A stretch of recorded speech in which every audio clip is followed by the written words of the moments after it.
వేరే వాళ్ళతో మాట్లాడుతున్న ప్రతి మాట కూడా దుష్టుడు వింటాడు అనేటువంటి విషయాన్ని మనం గమనించాలి. ఒకటి దేవుడు వింటున్నాడు, ఒకటి దుష్టుడు కూడా వింటున్నాడు. నా ప్రవక్తను దేవుడు చూస్తా ఉన్నాడు, దుష్టుడు కూడా చూస్తా ఉన్నాడు. రెండిట్ల మధ్య నీ పందెని ఎలా గెలవగలుగుతున్నావు ఈరోజు చెప్తున్నాడు దేవుడు. ఏం చేయగలుగుతున్నావు? ఇద్దరి మధ్యలో నువ్వు ఉన్నావు.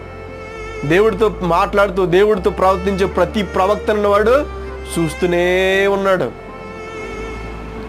అంటే భక్తిహీనుల విషయంలో వాడికి ఏ విధమైన టెన్షన్ లేదు.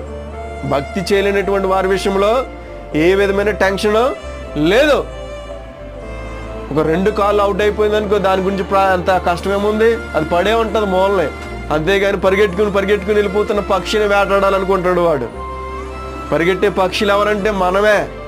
ఎవరంటే దేవుడి కొరకు పరిగెట్టేవారుగా మనం దేవుడు చేశాడు కాబట్టి మన మీదే వాడి కన్ను ఉంటుంది అనేటువంటి విషయాన్ని మనం గమనించగలం.